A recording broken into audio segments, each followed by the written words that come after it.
Everything in your environment is trying to stop you. Everything in your surrounding, be it your parents, your friends, even your friends from when you were a kid, your environment, everything is telling you that you are not meant for success, that you are not meant for your highest life. You are trapped in a cycle, in a loop, in a mindset, more importantly, that is keeping you fixated on everything that is not working for you. That is why you clicked on this, because you somehow deeply believe that everything is against you. And it might be. In fact, it is, because you believe it.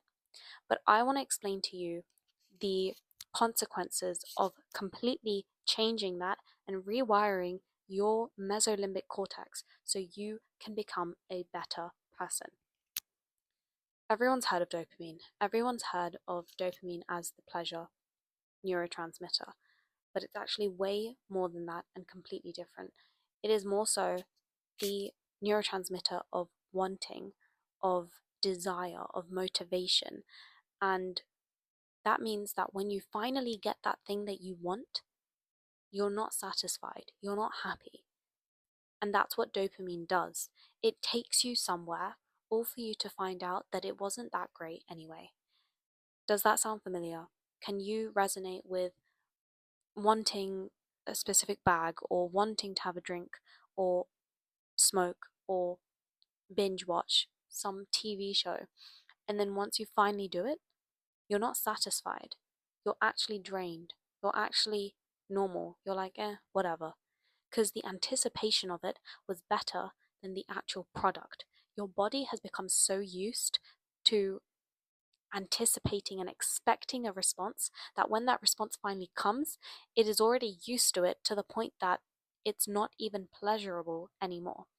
But every single example that I just explained to you right now, if you see those as your main forms of happiness, then I'm here to tell you that there are other forms of happiness that don't include all of these things that I just said.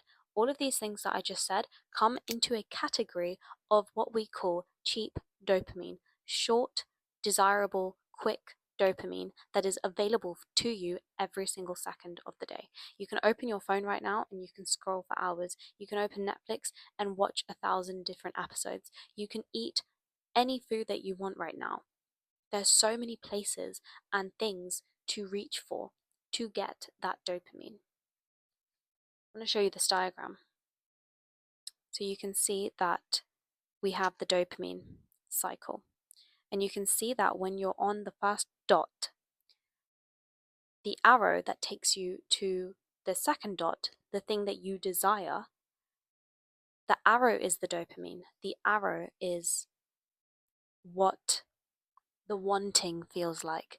Let's say you finally want it and you get it. You get to the dot, you get the second dot. Your mesolimbic cortex does not let you stay there. No, it doesn't let you stay there, because dopamine is all about wanting. Once you've gotten it, it doesn't want it anymore because it already has it. It wants something else. And so it goes back round to loop to another thing. And the cycle continues round and round and round and round again until you're just always wanting but never fulfilled when you get that thing. Think about doom scrolling. Think about binge eating. Think about drugs. Think about shopping addictions. Everything leads you to wanting more because your brain has been designed to keep you in the loop, to keep you stuck. You are stuck currently because you are in this cycle of always wanting, but never really knowing what you actually want. Look at the second dot that's further away. Those are harder tasks. Those are things that can fulfill us if we tried a bit harder. Those are things like writing the essay. Those are things like doing the work.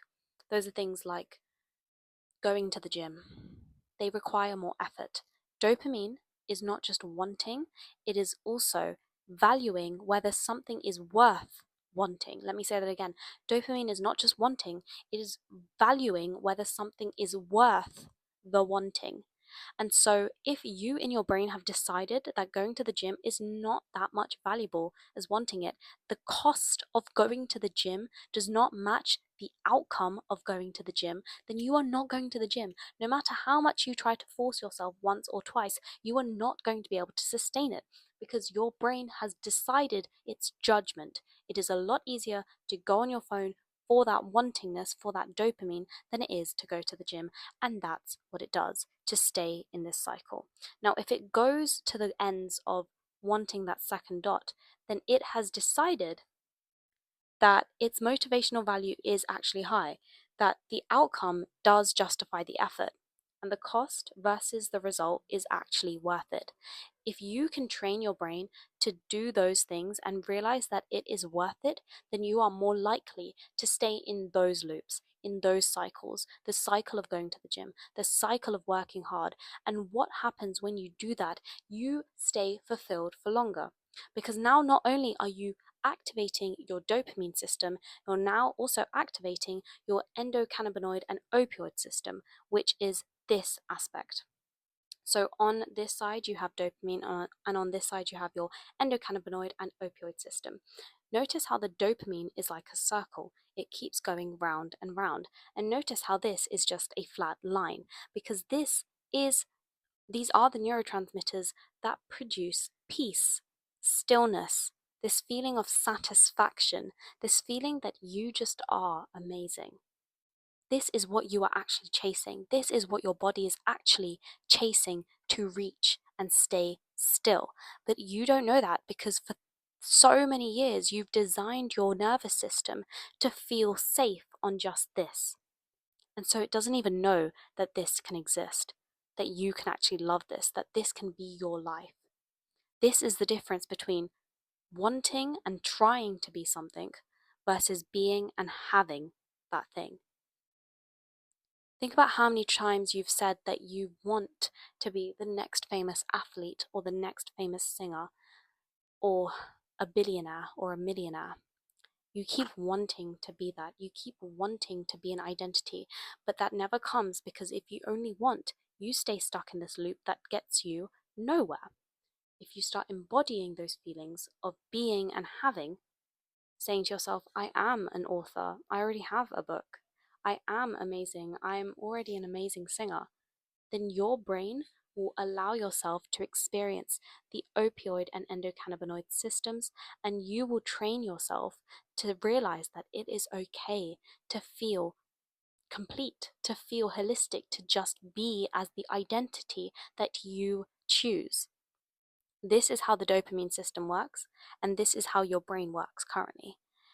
Your environment is stopping you because you are currently in this area. You're not even at the farthest dot, you're not at the straight line. You're there. And you keep going round and round. You keep thinking that everything is stopping you. The only thing that is stopping you is yourself, is your brain, is that system. Start to become aware of the things that your brain does, that you do, that your behaviors hold. Start to question what value is there in actually reaching for the harder task. Start to realize that you can do the harder task and it is worth the value, and then see the difference between the cycle or the leap and eventually the flat line.